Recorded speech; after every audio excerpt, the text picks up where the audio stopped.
Olá, alunos, bem-vindos então à disciplina de Economia e Contabilidade Rural. Essa é a primeira aula, uma aula introdutória. Eu lembro vocês que acompanham então essa aula alguns materiais que eu anexo com elas, um livro de Fundamentos da Economia para compreender o contexto da economia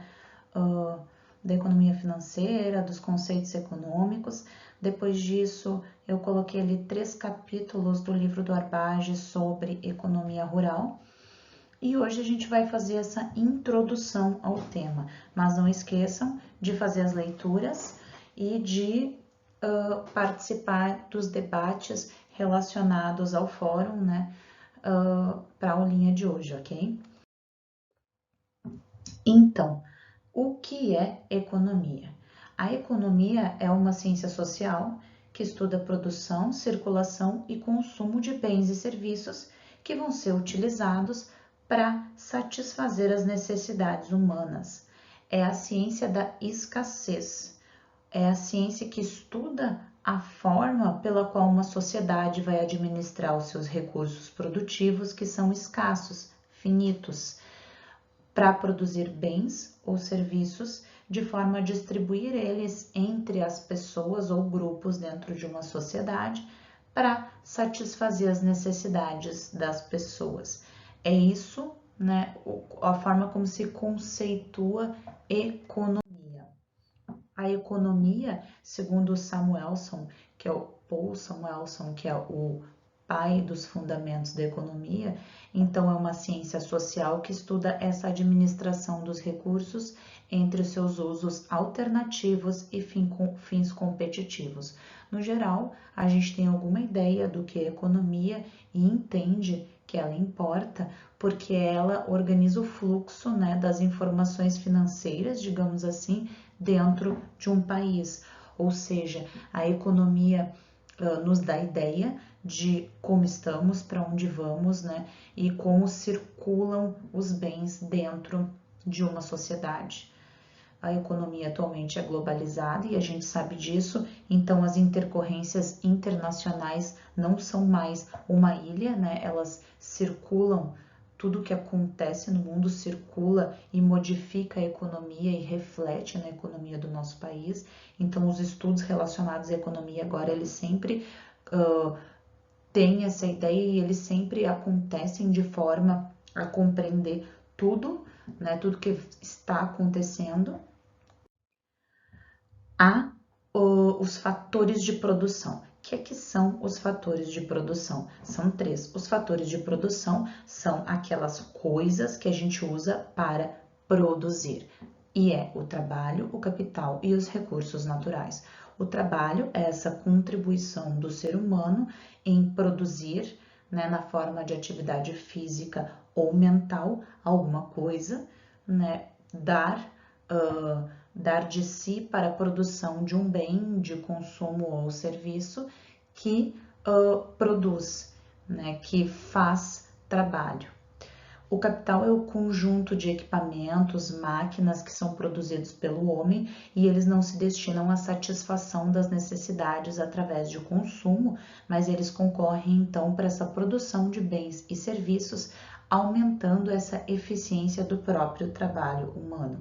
Então, o capital é o conjunto de equipamentos ou ferramentas que você tem e que facilitam este trabalho. E os recursos naturais, então, eles são os elementos que vêm da natureza e que são utilizados, né, através do colocar capital e trabalho neles para a produção de bens.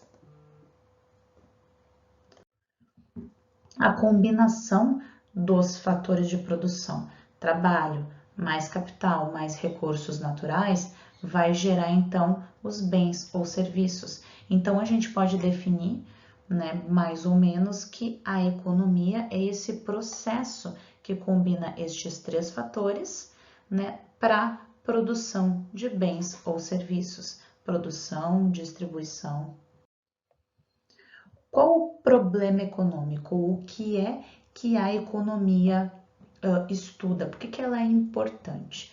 Bom, inserida nas ciências sociais, ela vai tentar resolver problemas da sociedade e vai fornecer subsídios para estudo de fenômenos envolvidos na produção, distribuição e consumo de bens ou serviços, né? É o meio de produção ou de organizar a produção de serviços limitados e necessidade limitada. Por quê? Porque nós não temos insumos ilimitados. Os nossos insumos que vêm da natureza, eles são limitados. A água finda, o petróleo finda, as terras findam. O problema econômico é como fazer essa gestão. A economia estuda qual é a melhor forma de se produzir bens e de se distribuir ele entre a sociedade de forma que não falte, digamos assim, e é um problema visto que a gente sabe que não consegue fazer isso como sociedade, mas essa é a questão, é como lidar com produtos ou insumos limitados em uma sociedade com consumo ilimitado, né? Consumo não consciente, digamos assim. Então, ele vai tratar disso, problema econômico dessa produção limitada e necessidades que são limitadas. Os indivíduos vai tratar das questões relacionadas ao indivíduos, organizações e governo, porque o governo é o agente que vai tentar regular economicamente as relações entre indivíduos, organizações. Eu quero um produto, eu quero consumir um produto, como é que eu consumo esse produto? Através da compra por organizações, né? E aí o governo vai trabalhar para que estas relações aconteçam da forma mais tranquila possível, com relação a nenhum destes entes se sentir prejudicado, ou pelo menos é a ideia, né, da economia, de como é que a economia funciona. Uma outra questão, né, que é uma das mais importantes relacionadas à economia, é a lei da escassez. O que é a lei da escassez? É como produzir o máximo de bens e serviços a partir de recursos escassos disponíveis para a sociedade. Os bens livres, como água e ar, por exemplo. A escassez dos recursos disponíveis vai gerar a escassez dos bens. Então, o bem é procurado porque é útil. E isso quer dizer o quê? Que ele tem a capacidade de satisfazer uma necessidade ou desejo humano. Aí a gente tem lá a pirâmide das necessidades do Maslow, que dá uma explicada com relação a isso. A gente vai ver isso numa aula em seguida. E como produzir o máximo de bens a partir de recursos que são escassos. O problema econômico da atualidade é que a divisão da produção desses bens não é justa na sociedade em que a gente vive. Algumas pessoas têm a capacidade de obterem muito mais bens do que outras pessoas, e alguns bens eles não são sequer possíveis pela quantidade que a gente possui de matéria-prima de serem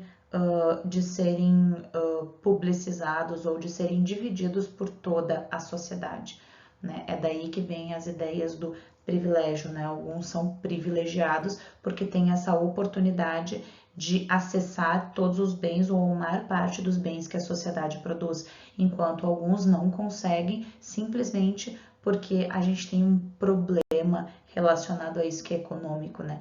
Que é a falta de organização dessa produção e dessa distribuição dos bens de consumo. Bem, então, é tudo aquilo que é capaz de atender uma necessidade humana. Ele vai possuir, então, peso, forma, dimensão. Um automóvel, um carro, uma moto, tudo é um bem. Uma hospedagem, uma aula, tudo é um bem. A gente vai atender a uma necessidade humana. O que é necessidade? A necessidade é qualquer manifestação de desejo que vai envolver a escolha de um bem econômico que pode contribuir para a sobrevivência ou para a realização social deste indivíduo. Então, tudo que ajuda a manifestar desejo é a necessidade. E aí que entra a gestão, o marketing, sobretudo, é fazer com que as necessidades não sejam apenas aquelas que atendem os anseios básicos. Quanto mais necessidades de consumo você tem, mais você adquire bens materiais e mais você busca, né, trabalhar dentro dessas organizações, ou seja, você acessa produtos de determinadas empresas. O problema econômico, né? Qual é o problema econômico, então? A gente, para falar disso, vai falar sobre a divisão da economia. A economia, que tem 3 áreas basicamente: a economia descritiva, a teoria econômica e a política econômica, né? A descritiva trabalha na ideia mais do senso comum, daquilo que se fala sobre economia. A teoria econômica é a ciência e a política econômica é a ideologia por trás disso. São as partes que compõem a economia, né? Da economia positiva à economia normativa. Na teoria econômica, a gente também tem ali 2 áreas, digamos assim, a microeconomia e a macroeconomia. Dentro da microeconomia, a gente estuda basicamente o comportamento do consumidor.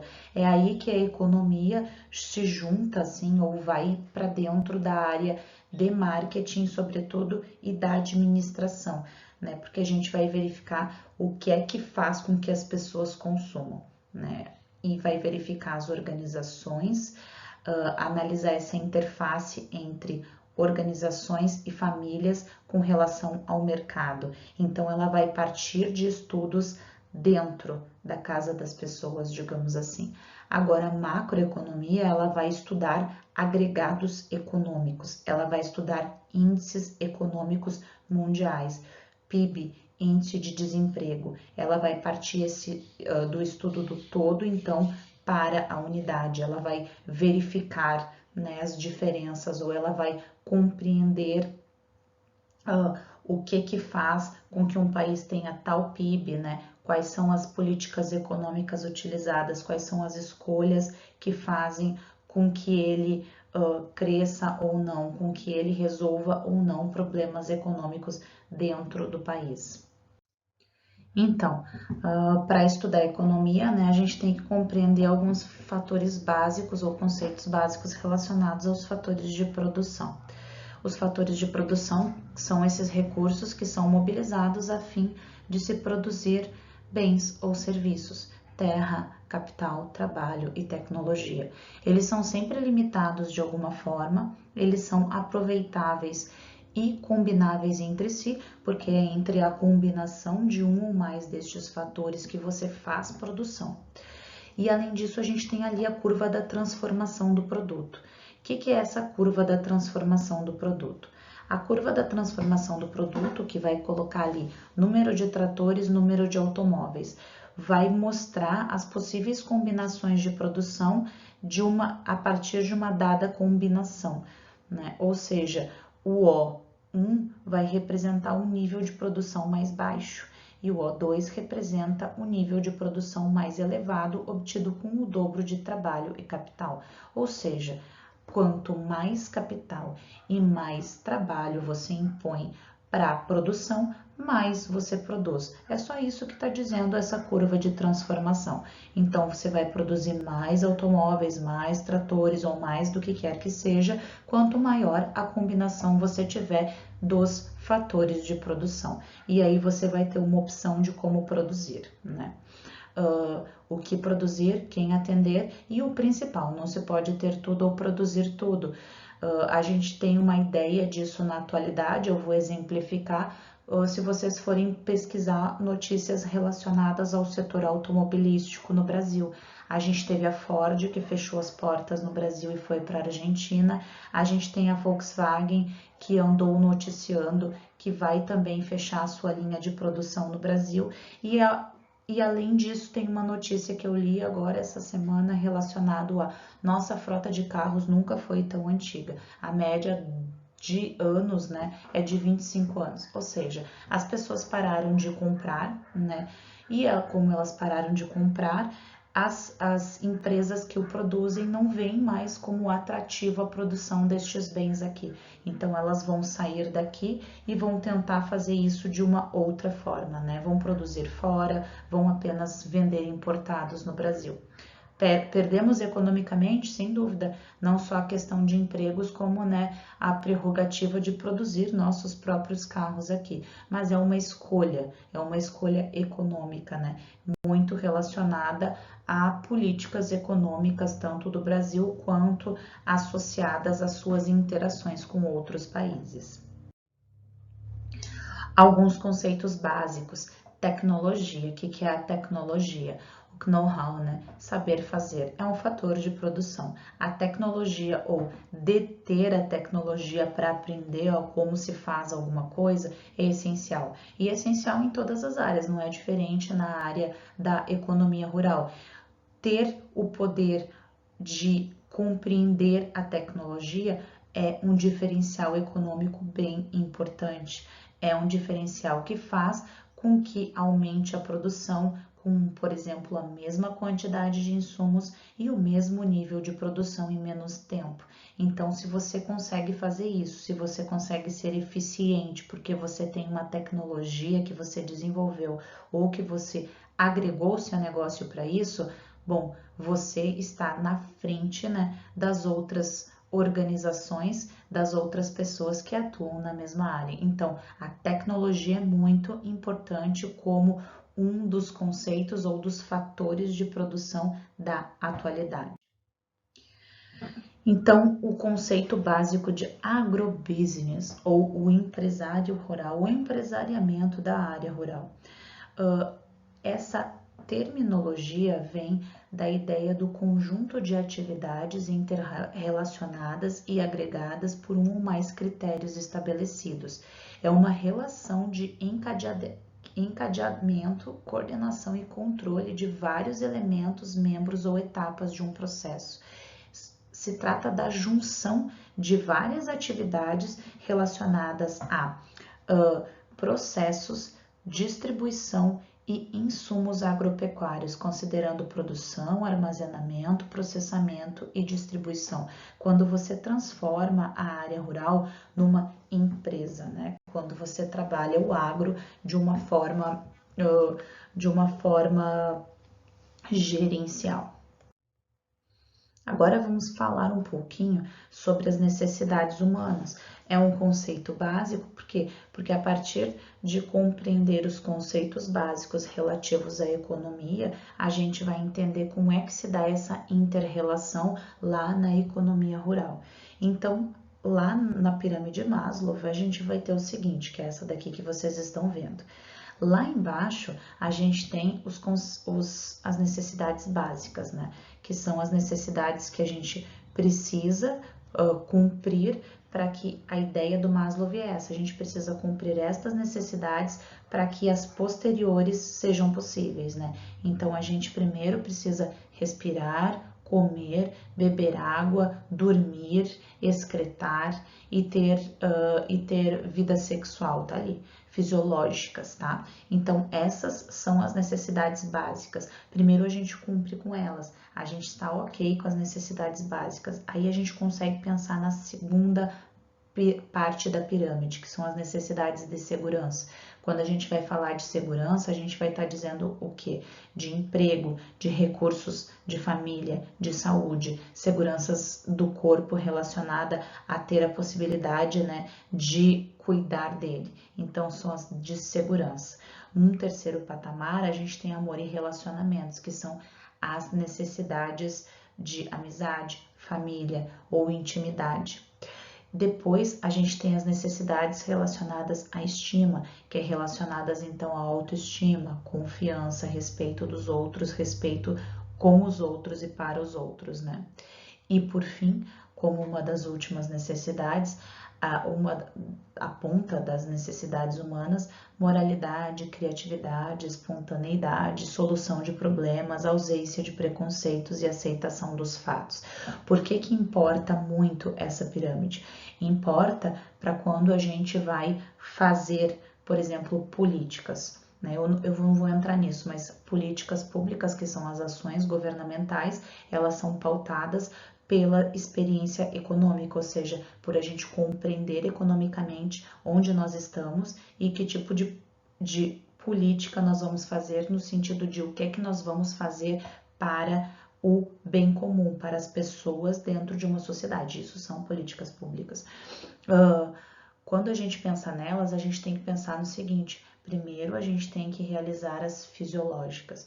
Então, primeiro as pessoas têm que comer, têm que beber, elas têm que ter essas necessidades cumpridas. Se a gente consegue com que a economia faça isso, dando um salário mínimo que cumpra com as necessidades básicas, dando saúde ou educação, por exemplo, que daí ó, pensem, já é ali na segunda necessidade, a gente está cumprindo com os primeiros patamares das necessidades humanas. Então, por isso a dificuldade de, por exemplo, você criar políticas públicas que são relacionadas a o pico lá das necessidades humanas, como ausência de preconceito, por exemplo, quando necessidades fisiológicas ainda não foram cumpridas. Não estou justificando, mas eu estou usando como exemplo para que vocês entendam por que as pessoas classificam, por exemplo, como mimimi, quando você trabalha estas necessidades humanas. São menos importantes? Não são, mas quando você pensa que muitas pessoas ainda não passaram da primeira parte, digamos assim, das necessidades humanas, é difícil para elas compreenderem por que isso importa, né? Aí entra a ideia dos privilégios. Quando nós somos privilegiados, a gente cumpre com essas necessidades de uma forma tranquila na nossa vida, porque a gente tem a possibilidade econômica de fazer isso. A economia conecta, né, todas essas relações. Mas é para explicar que no geral a gente precisa primeiro estar com essas, no mínimo essas primeiras necessidades fisiológicas cumpridas, mas também as de segurança, para que estas outras se tornem uma necessidade, porque senão elas vão ser tratadas pelas pessoas em geral como supérfluas. Eis aí o grande problema econômico para ser resolvido, não é?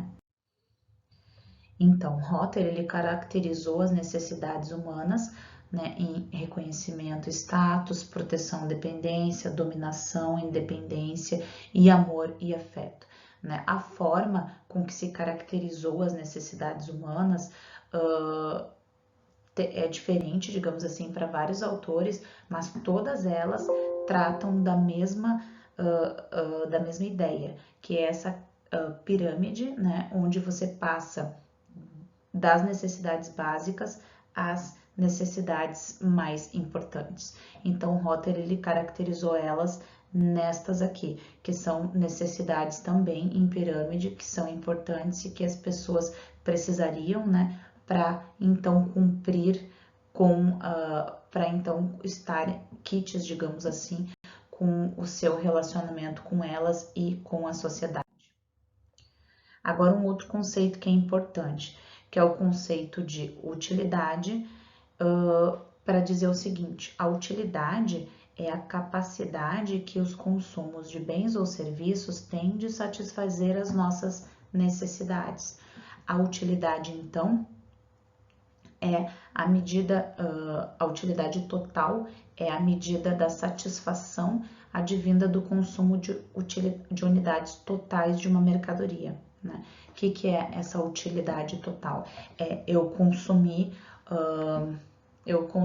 toda a erva, não sei se esse é um bom exemplo, toda a erva mate e todo o chimarrão que tá aqui e eu satisfiz a minha necessidade de consumo dele.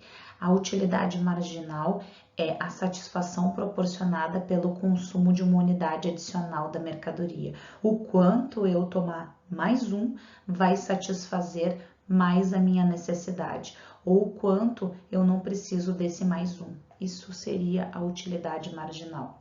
Então, à medida que um indivíduo consome unidades adicionais de um determinado produto, a utilidade total desse produto vai aumentar, mas esses acréscimos aí vão ser cada vez menores, porque a gente satura e aí chega um tempo em que você não precisa mais de unidades adicionais desse produto. Essa que é a questão econômica. Quanto uma pessoa pode ter de utilidade marginal cada vez maior para que satisfaça a utilidade total. Vamos pensar nas redes sociais. A gente consome redes sociais, a gente publica fotos, espera resultados, a gente publica textos e espera resultados, a gente tem uma utilidade total relacionada a isso.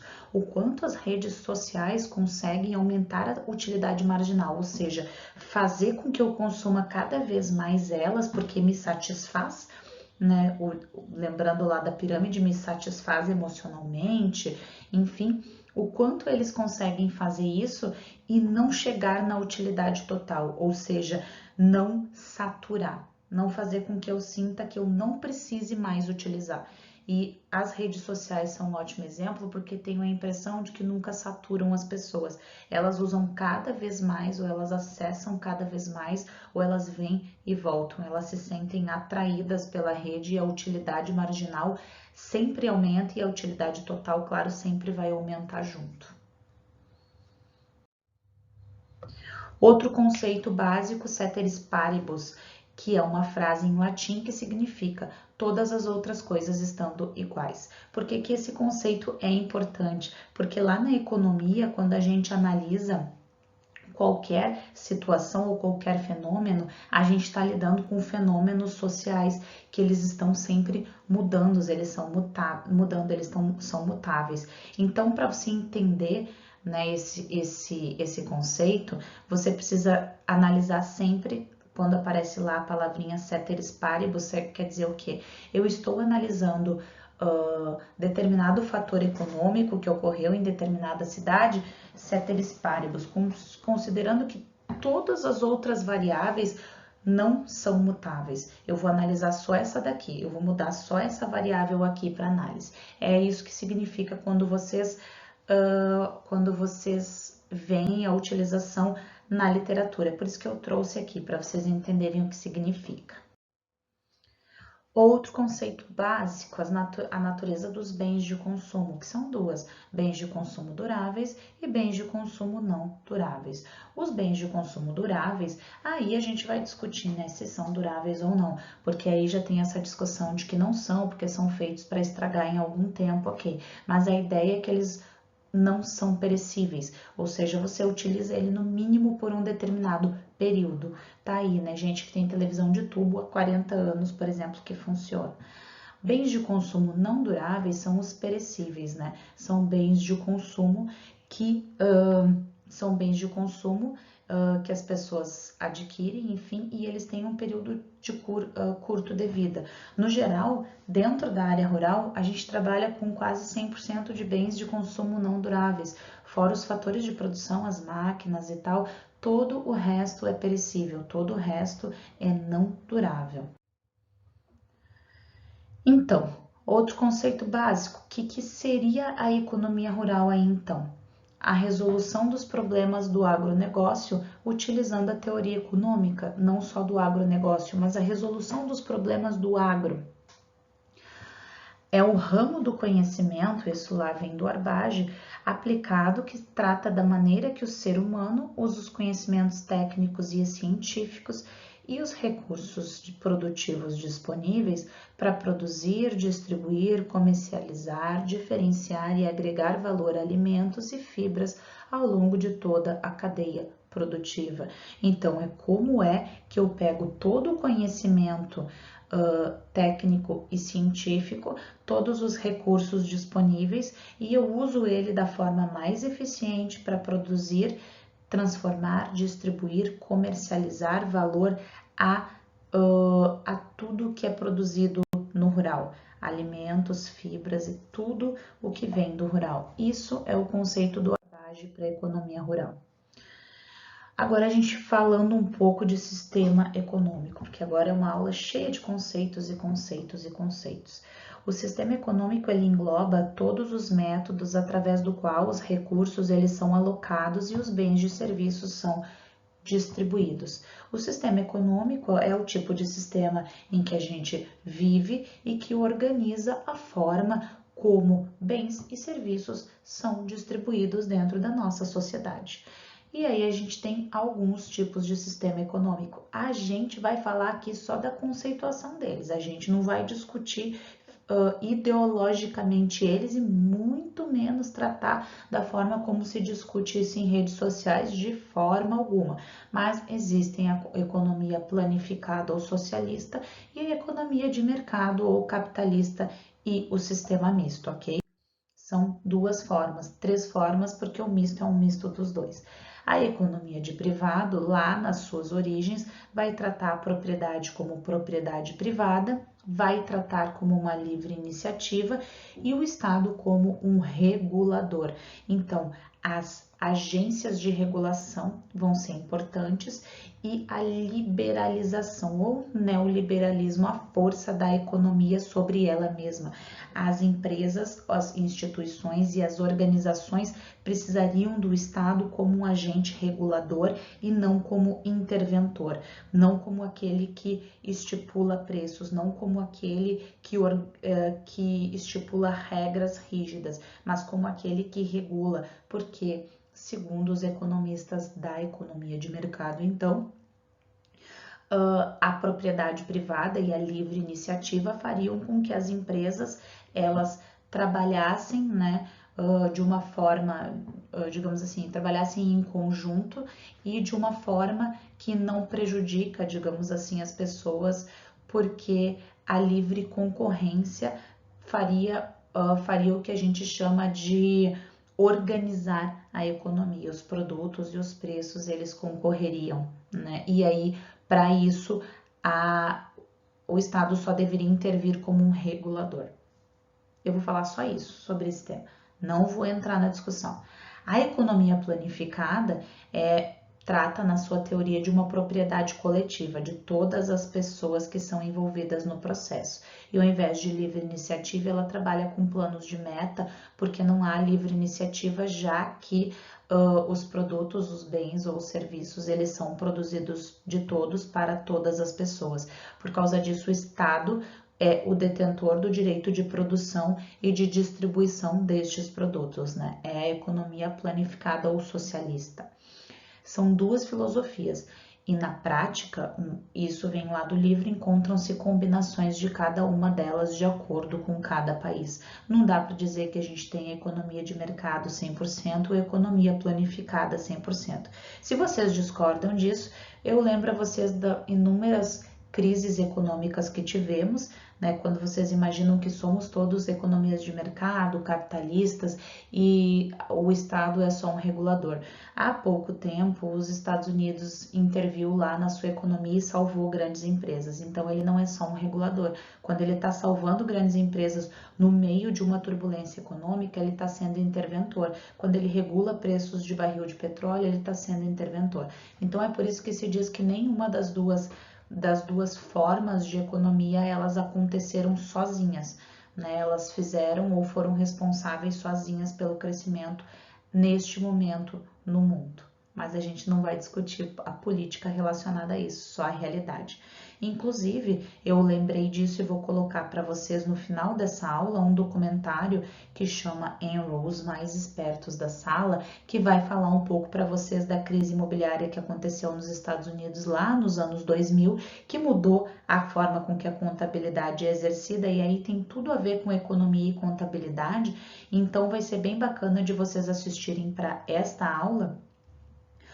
E lá vocês vão perceber como essa economia de mercado ela não é tão livre assim, porque o Estado vai lá e intervém. E ele intervém como regulador através da contabilidade, mas também intervém economicamente como colocando o dedo dentro das organizações. Aí eu vou colocar aqui, depois dessa aula, quando finalizar ela, eu vou colocar o documentário da Enron e eu ainda vou colocar para vocês um filmezinho que aí vocês assistam no final de semana, que se chama As Aventuras de Dick e Jane, que é baseado nessa questão aí da Enron. Então, são duas coisas. E ainda na aula de hoje, lá no final, eu vou colocar mais um extrinha para que vocês entendam um pouquinho mais sobre gestão rural, que é uma aula que eu dei para pós-graduação, mas que cabe nessa aula também de economia, tá bem? Então, continuando. Aí a gente vai ter lá o extraído do livro do Arbage a representação dessas principais relações existentes entre os agentes de uma economia aberta, que são as unidades familiares, Estado, empresas e mundo. Então, como é que eles se relacionam? O exterior, mercado de capitais, empresas, governo, mercado financeiro e unidades familiares. Para dizer que tudo, né, que todos estes entes, eles trabalham em conjunto na economia. Todos são uma preocupação do sistema econômico, cada um deles. Por isso a economia é tão complexa e por isso que ela depende de várias e várias outras atividades estarem funcionando adequadamente. Agora um pouquinho sobre oferta e demanda de produtos agrícolas. Então, a demanda é o que? É a procura ou consumo, quando a gente descreve quando um bem ou serviço vai ser pago pelo consumidor através de diferentes níveis de preço a um determinado período de tempo. Ou seja, a gente vai ter aqui a quantidade, a curva da demanda vai ter a quantidade que varia conforme o preço, a quantidade demandada que varia conforme o preço deste produto. Por exemplo, lata de refrigerante. O que está dizendo essa curva da demanda? Essa é a curva clássica da demanda. Quanto maior o preço, aqui, ó, menos quantidades demandadas. No geral, é assim para a maior parte dos produtos, ou seja, você deixa de consumir quando o produto fica caro. É isso que está falando a curva da demanda. Então, o que é em função do X nesse caso? Onde que vai ser, então, em uma determinada região, a uma condição de consumo de alimentos, seria a função da quantidade de família igual a renda que é igual a renda que é igual a família, ou seja, dependendo da renda, da quantidade de pessoas e do tamanho da família, a gente vai ter uma capacidade de consumo. Isso é a curva da demanda clássica, tá? E aí depois a gente vai falar um pouco da diferença disso para os produtos da área rural. Então, aqui a gente tem uma explicação teórica para essa curva da demanda. A gente vai dizer que fundamentos da teoria do consumidor são usados para explicar essa inclinação negativa da curva da demanda. Os consumidores, eles consomem toda a sua renda em bens de consumo, além da poupança. Eles não vão adquirir todo o bem que necessitam, mas o consumo ele é sempre preferível a menos consumo, ou seja, sempre vai se consumir mais. Consumo é atrelado à ideia de satisfação, se consome por satisfação. E a renda monetária desses consumidores é fixa, né? O que vai fazer com que a gente tenha essa inclinação negativa. Se a utilidade total vai se referir então a essa satisfação de todas as unidades consumidas de um bem, a utilidade marginal vai significar a variação nessa utilidade total. Então, vai ocasionada pelo consumo de uma unidade adicional de um determinado produto. Mas essa adição tende a ser decrescente, ou seja, você vai saturando, que foi aquilo que eu comentei do exemplo da erva mate.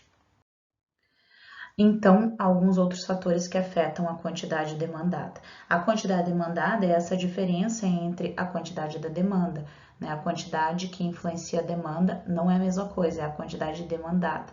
Então, são mudanças na demanda. Quanto aumenta a demanda, você desloca a curva da demanda para a direita. Né? O preço, tá aqui preço e quantidade, e essa é a curva da demanda. Quando você aumenta a quantidade demandada, e aí a gente vai ter motivos para esse aumento da mudança da demanda, né, de adquirir produtos, você desloca a curva do ponto A que está aqui, para este ponto B. Então, ela aumenta. Alguns fatores que vão aumentar essa quantidade demandada. A renda do consumidor, quanto maior a renda, mais você consome. A população, quanto mais pessoas para consumir, mais você vai demandar. Então, se você tem muitas pessoas consumindo, aumenta a demanda desse produto. Aí vamos pensar no período, né, que nós tivemos agora de pandemia, em produtos que foram demandados porque alguma população aumentou. Aumentou a população de pessoas com problemas respiratórios, digamos assim, aumenta a demanda de consumo por determinadas atividades, inclusive, por exemplo, fisioterapia pulmonar. Então, a gente aumenta a curva da demanda, ela sobe. O preço dos produtos substitutos, o preço dos produtos complementares, lembrando, né, que os produtos complementares são aqueles que complementam, ou seja, eles são diferentes, mas eles fazem parte do processo de demanda, e os substitutos é quando um pode substituir totalmente o outro. Vamos dar um exemplo aí em casa. Por exemplo, o produto substituto é quando você usa o mesmo detergente, né? Detergente, aliás, diferentes marcas, digamos assim. E produto complementar é quando você usa um outro produto para complementar. Além de outros fatores, tem o próprio gosto do consumidor, né? Ele consome aquilo que ele quer. E a propaganda ou marketing, que muita gente diz, né, ou fala que é uma das principais questões associadas à oferta e demanda. A gente demanda mais porque é um marketing relacionado a isso. Pois bem, acho que se confirma isso, né, nas atividades aí de redes sociais. Quanto mais publiciza alguma coisa, maior aumenta a demanda por essa coisa. Aí eu também vou colocar aqui na aula de hoje um outro videozinho, daqui a pouco ali na sequência, sobre isso, sobre propagandas de marketing antigas, né, e que afirmaram determinadas marcas, que reafirmaram e que aumentaram de forma voluptuosa a demanda dos produtos por essa marca. Então, fatores determinantes dessa lei de demanda, né? O efeito novo comprador, cada novo comprador vai determinar, então se você muda, se você começa a consumir um determinado produto. O efeito renda é um dos principais, quanto mais renda eu tenho, mais consumo eu faço com relação a essa renda. O efeito substituição, você pode substituir um produto pelo outro e aí você vai ser um novo demandante daquele produto. O efeito substituição pode ser também porque você diminuiu a renda e você está substituindo um produto pelo outro, né? A utilidade marginal decrescente, ou seja, quanto mais você consome e menos satisfação você tem de consumir esse produto, ou seja, você você não tem a necessidade de comprar cada vez mais dele, menos você vai precisar acessar o produto, então você vai diminuir a curva da demanda, ou seja, você demanda menos. Tem outros fatores também que vão condicionar a demanda, que é geografia, clima, gênero, religião. Por quê? Porque o que a gente consome é um reflexo, né, da nossa personalidade, de quem somos, né, da persona que criamos. Aí que entra o marketing, né, fazendo a criação de diversas personas ou personagens, né, que fazem com que as pessoas estejam assim com essa vontade de consumir para se colocar, né, a carapuça, a carapaça de uma determinada persona. E aí eu vou dar aí 3 personas para vocês entenderem, que é, por exemplo, o agroboy, né, que consome uma determinada tipos de bens, serviços e produtos. Aí vocês vão saber o que é, eu não preciso nem explicar.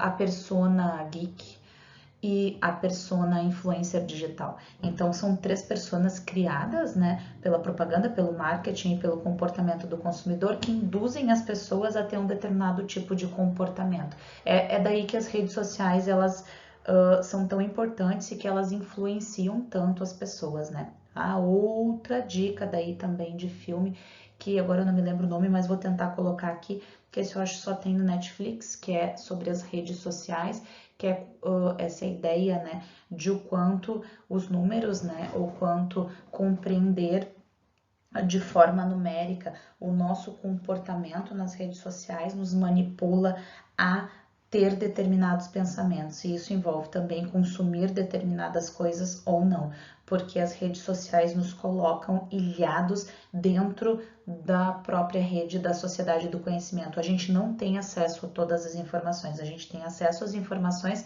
que a rede acha ou que ela imagina que a gente quer receber. Né? E isso é um problema, porque quando a gente não detém toda a informação, a opinião que a gente dá é enviesada, porque ela só é fabricada a partir de coisas ou de extratos daquilo que a gente tentou consumir. Enfim, um monte de dicas, né? Eu tenho inclusive que anotar para não esquecer de adicionar lá no final tudo isso. Oferta e demanda de produtos agrícolas é um pouquinho diferente, não é? A demanda de produtos agrícolas vai se relacionar basicamente com os custos de produção. A oferta do produto inicia quando cobre os custos utilizados para fabricação. Então, a quantidade ofertada, dependendo ali do preço, a curva da oferta ela vai ser um pouco diferente e não tem fórmula, porque ela vai depender do custo. Ou seja, você vai começar a ofertar esse produto se você, no mínimo, cobrir os custos que você teve com ele. E aí tem aqueles fenômenos de vez em quando os agricultores vão lá e queimam uma safra, né, em protesto, ou vão lá e colocam leite fora, porque não cobre nem os custos, então não vale a pena a venda desse produto. É nesse sentido, né, que é diferente dos negócios da cidade, digamos assim. O agro, a oferta do produto vai ser iniciada quando os custos de fabricação desse produto forem suficientes para cobrir essa oferta. Então, a oferta e demanda de mercado vai ser o somatório das curvas de oferta individual desses agentes, né? Você vai simplesmente somar quanto cada um, a quantidade, o valor que cada agricultor, enfim, está ofertando, digamos assim, que cada empresa agrícola, e isso tudo vai ser oferta de mercado, é a junção disso, né? Você vai ter várias pessoas vendendo uma quantidade a um valor o seu produto. A quantidade ofertada, ela vai se alterar quando há uma modificação no preço, né? Não há modificação na curva, apenas no alongamento dessa curva. Então, mudanças na quantidade ofertada e mudanças na oferta. Mudanças na quantidade ofertada, a gente vai dizer o seguinte, que a curva ela vai se mover, a gente chama de curva, vocês estão vendo uma reta, mas é como a economia planifica, digamos assim, porque não é exatamente assim, isso é só o desenho, né, de como é que isso acontece. Mas a mudança na quantidade ofertada vai se mover, então, ao longo dessa curva de oferta, quando há mudança de preço. A gente consome mais quando há mudança de preço. E a mudança na oferta, a curva inteira vai se deslocar para cima ou para baixo, né? Quando se ofertar mais um produto.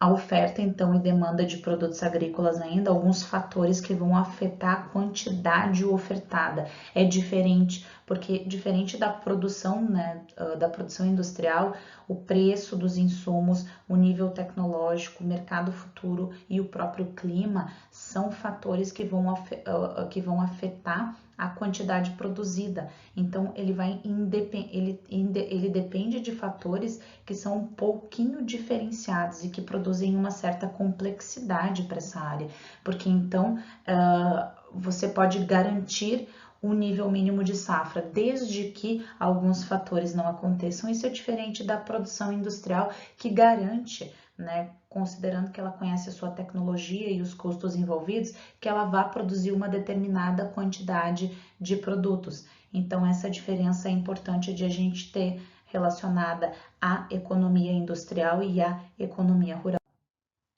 E aí, por isso, a gente tem ali a curva da oferta relacionando os fatores que alteram a quantidade ofertada de um produto agrícola com relação a condições climáticas favoráveis, que daí você tem uma maior quantidade de produto, você produziu bem mais, aí você pode alterar o preço pela quantidade de produção, né?